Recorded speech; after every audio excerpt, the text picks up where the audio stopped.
Today we're taking a quick look at how I color grade my footage for the Lumix S5, S1H, or really any camera that supports the full version of Vlog. Now over the last few weeks I've had several requests to show how I color grade my Lumix S5 or S1H footage, and so that's what we're going to do here today. Now before we dive on in, I do want to make a couple of different clarifications. One, I am using Davinci Resolve 18, that is my editor of choice. The other thing I want to clarify is that I am not a professional colorist, and so if you are a colorist, please be kind in the comments. As always, whenever I drop a color grading video, just be kind. But that being said, this is how I color grade my footage to get the results that I like. So with that said, let's go ahead and dive into Davinci Resolve 18, more specifically the color tab. So I've pulled up a clip here and you can see right away that I'm not using a ton of nodes in my node tree. I'm using about 5 or 6 nodes, and so what I'm going to do here is show you what I'm doing in each one of these nodes. Now the only difference that may occur is if I'm shooting Blackmagic RAW,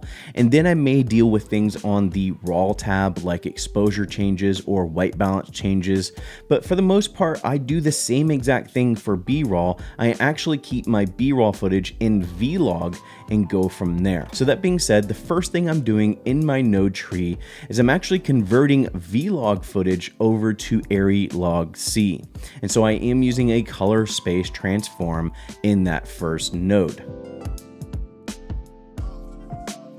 Now from there, what I'm doing in the second node is I'm actually applying a film look LUT, which is the Kodak 2383. And when I apply that LUT, I'll actually play around with which color temperature I prefer, if it's the warmer, more neutral, or cooler version of that LUT. And so depending on the footage, I may warm it up a little bit, or I may cool it off a little bit, or find somewhere more in between. And so that's what I'm doing in the second node, is applying that Kodak 2383 film look LUT. Now this is where I previously gotten a lot of feedback. People have offered the feedback that I should be doing exposure changes before I apply the LUT, but honestly, after creating this workflow, I actually created this workflow for the S1H and have kept it through using the S5 as well. But ever since I've come up with this look for the S1H and S5, I really just didn't want to tinker around with it a ton. I really like the look that came out of it. Yes, I do realize I'm going to have more room for exposure adjustments if I'm doing it to the log footage rather than the converted footage.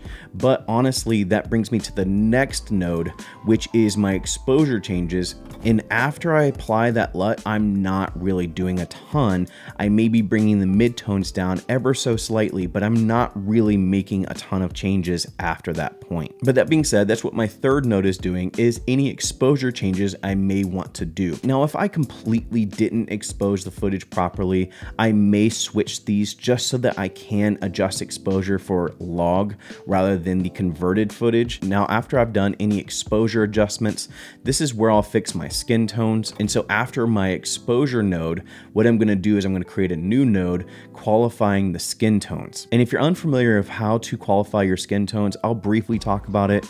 You'll first select the node that you're going to use for your skin tones. You'll go to your qualifier tool and you'll select the skin tones in the image. And then from there on your keyboard, you can press Shift H, and that will basically show you what you've selected and kind of isolate what you've selected.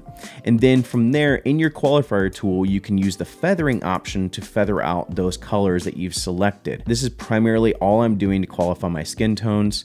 I will use a circular power window to further isolate those skin tones, and then open up my vector scope, which has my skin tone line, to make sure that those skin tones are on my skin tone line. And so that's briefly how you qualify your skin tones. Once I've qualified my skin tones, I'll use my color wheels to adjust the skin tones if I need to. And then from there, I'll create 2 layered nodes, one to carry over my skin tones, and that's underneath, and then one above that is going to actually let me do a little bit more color grading, maybe do a little bit more teal and orange or whatever look I'm going for. And then after the layered nodes, I'll put in a layer mixer to basically carry out all those colors to the output of my node tree.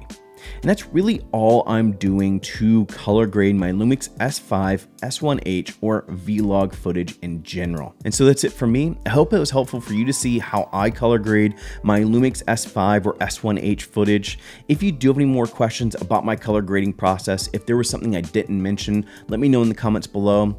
As always, if you did enjoy the video, make sure to give it a like, and if you're digging the overall content from the channel, consider subscribing. Thank you for joining. Go and find your journey. Go embrace life. Peace.